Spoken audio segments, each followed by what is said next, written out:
Hey guys, thanks for joining me this week on For All Things Lexington. It's the only show dedicated to Lexington, South Carolina. Here, you'll hear me talk to people, groups, bands, and organizations about where to go, what to do, and who's who in and all around our beautiful Lake Murray. I'm your host, Angela Barrett, and this is For All Things Lexington.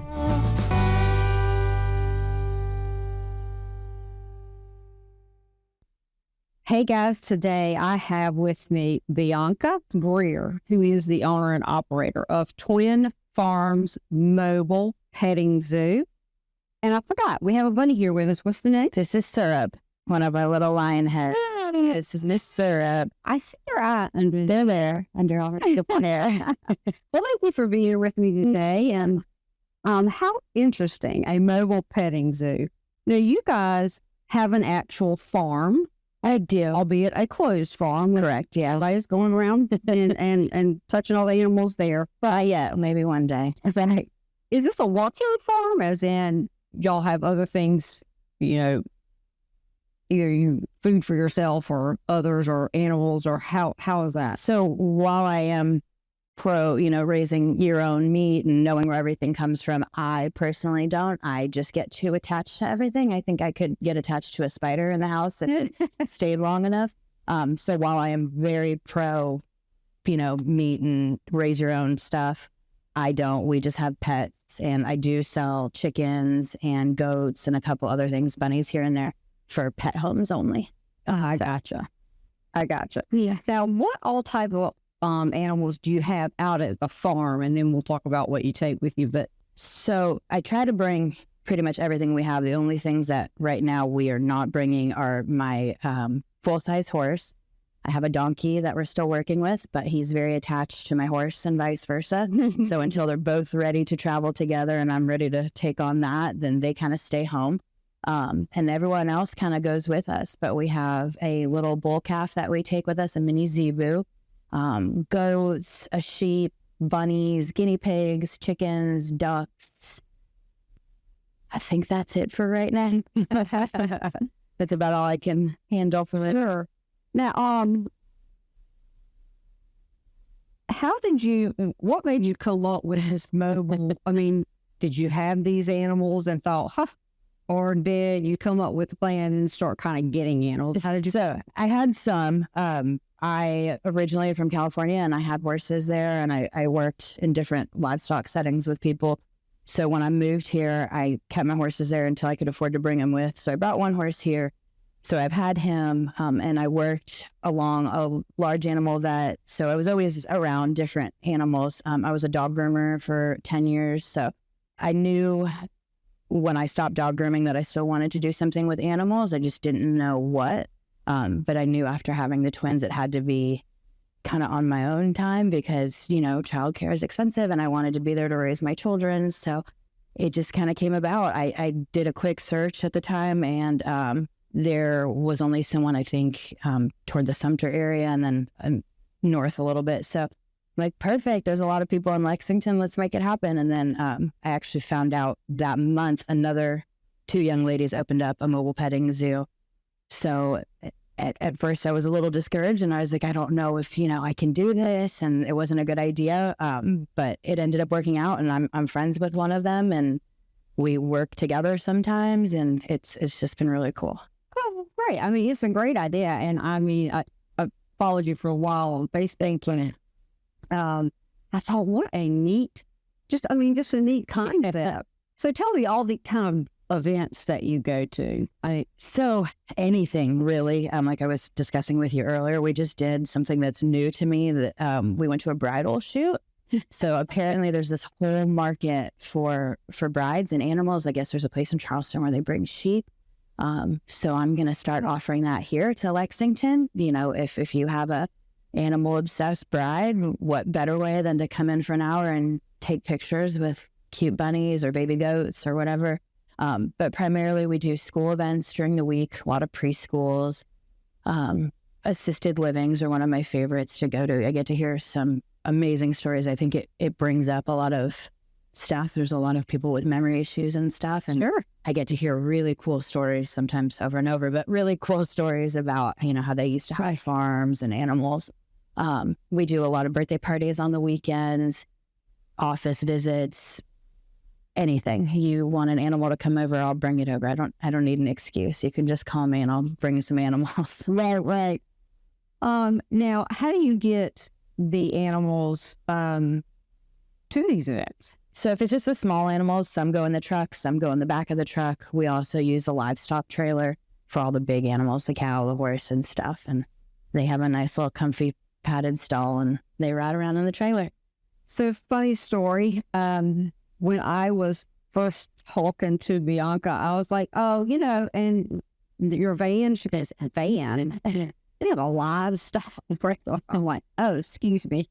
But it did kind of give, me an idea because summers are so hot. And my husband has joked about it, but I think it might be something eventually I want to do. My dad's in the car business out west. So eventually, if I can get my hands on like a Sprinter type van, I want to do something for schools in particular where the kids don't have to be out all summer, because I do a lot of summer school camp stuff where you have this air-conditioned van essentially, and they come and pet everything in the van. So you may have been onto something and didn't even know it. Well, it was just one of the pictures that I thought I saw of them in. I did not see anything. You did in the picture. So now, we talked about the events, and the bridal was going to be one of those because I saw a picture on your Facebook page. That was such a cute one. The bride was holding the bunny syrup. So, you have different packages, I guess, like if somebody wanted a birthday party or even a school event where there's smaller animals you can bring and tell us a little bit about that. So I try to keep it super simple for everybody. So it's fair across the board, easy for me. A lot of other petting zoos, and I'm not knocking them, I just don't have the patience to, customize. Can we bring this? Can we bring that? And then I can't guarantee, so I just do a small animal package and a large animal package. Mostly the large animal packages are available on the weekends for birthday parties. That's all of our animals, the cow, the mini horse, the goats, the sheep, everything. And then during the weekday, usually when my husband's at work and I don't have as much help, I bring whatever fits in the truck, and that's the small animal package. So I'll load goats into the back and they go right into their crates and they have no problem, riding around. Bunnies, guinea pigs, the smaller guys, just to try to keep it small animal, large animal. Sure. But now I'm probably going to start offering just a bunny package. For wedding stuff. We do something with play matters. There's in West Columbia, we partner with them and do like sensory stuff so the kids can go and play and learn to pet the bunnies. So maybe adding a bunny package, but that's it. Yeah, to keep it pretty simple. And absolutely. Now, when you get to one of these places and you need to set up, let's say you've got what all goes into the setup on that? It's definitely not the fun part. So we arrive about an hour early, and a lot of times people ask me, well, why do you only do one event a day? Realistically, I'm sure I could do more, but just the type of personality I am, I'm very, organized, and like, we do this and this, so we arrive an hour early. And we unload a certain way. We give the animals time to decompress. I feed, I water, let them chill out before everyone sees them. So it is a big thing just before the 2-hour party even starts. And then we stay another 45 minutes to load everybody, clean up. So you're looking at 4 hours right there. So do you have little, like portable pens? Portable pens. Yeah. Okay. So they're like they're called X pens, exercise pens. And we have to unload all those, put them together, unload the animals, put them in there. And I group certain animals together. They're like little high school cliques. And I'm like, all right, you go with your friends, you go with yours. So that way the kids have little stations they can rotate and stuff. So that's why we only do one a day, and we try to limit, stress on the animals, because 4 hours is a lot. Sure. We only do one right now. Now, do you work with other vendors? I mean, like, when I say work with, can help a parent or a school or a bride or whoever pull a photographer? Like, do you work with a certain photographer? They come in and do shoots for you with the animals at I know I saw a inflatable slide place. Oh, yeah. So do you have other vendors that you do work with? Not directly, but we have, friends who have similar businesses. So, the inflatables, we always recommend her. She has it's Croft inflatables. They have awesome farm inflatables. Yes. So we try to, help each other out and just support local. There's another couple of photographers who I work with locally as well. I just did a shoot with Pink Elephant. She's here in town too. And she did amazing Easter pictures with our animals. So I'm open to work with anybody, local, non-local. We prefer, to be local. Sure. And support Lexington. But we're always down to work with other people and help support each other. Yeah. I sadly, it was a barn slide. Yeah, that's my favorite. She has some really cool stuff where I'm like, I need an excuse to rent that. Like, is there a way with it? I have never seen that. Yeah, she's awesome. Now, what areas do you service? Within an hour of Lexington. So any direction, usually Lexington, West Columbia, Casey. We go as far as Aiken sometimes, as long as it's within an hour. So as long as the GPS tells me an hour, I'll be there. So what's the strangest event request or event that you've done? I mean, just really bizarre. That is a good question. I did have someone ask me if we could bring cats to a party. And while I love the idea because I am a very crazy cat lady, I was like, I don't know how safe that is or how we're going to contain them or how they're going to travel or if my insurance would be okay. I was like, so no, thank you. So I would say that definitely the kitty cat wanting, and it was like a cat theme park. So I was like, that's awesome. I just, maybe a shelter. I don't know. I don't know why. So for now, that was it. But I'm always interested to hear weird ideas. So if people have them, they can try me. I might be interested. And so what's the funniest thing that's ever happened at one? I'll give you an example. Like when my husband and I were coaching baseball, the son was little. We had a little kid who was, they're just starting out and they were little. He was so nervous and got to the, got up there to bat and just absolutely tinkled. I knew where that was going. That was kind of what I was thinking. I was like, well, the only thing that was like kind of embarrassing was like I was saying earlier about the wedding dresses. I was just so nervous that a rabbit was going to pee on one of these like thousands of dollar dresses. And I don't want to say luckily, but she only peed on one of the assistants. and the poor thing was like, he's in shock and everyone kept like, it's fine. It's not on the dress. It's just the assistant. And I'm like, here's a baby wipe. So for now this week, I think that was the most embarrassing. So good job, Sarah. So now you and I have had a brief conversation about your desire to teach and educate people more in the agricultural / farm world area. Yeah. Tell us a little bit more about that. As stated earlier, I am super, super passionate about knowing where our food comes from and supporting farmers, supporting local. Lexington is growing rapidly. And while I understand that there is a need for that, and we support it and it helps our business as well, I think, it's hard to see a lot of the farmland being lost and a lot of the generations who obtain these farmlands after people die just not having an interest. And that breaks my heart. And I don't know if it's because they're just tired. They saw what their parents went through to have it. They saw the financial aspect of it. And they think if there was more education behind it, and I think if people cared a little more and supported them, a lot of people would continue to want to do this. But it's easy. There's a big disconnect. A lot of people are against hunting, against raising your own meat, but they'll go to a grocery store and buy meat. There's such a disconnect. They just can go and buy it off the shelf. And I promise you, raising your own meat and what these farmers do is a lot more humane than what goes on, unfortunately. Right. So I think this year I want to focus on that a lot. I don't know how yet. I'm still brainstorming. I'm open to suggestions if anyone wants to help me. And especially with children, it's really been an eye-opener when we go to these events. And I get when children ask me questions. It's adorable. You know, they'll ask, does that brown cow make chocolate milk? Things like that. Super cute. Awesome moment to educate them.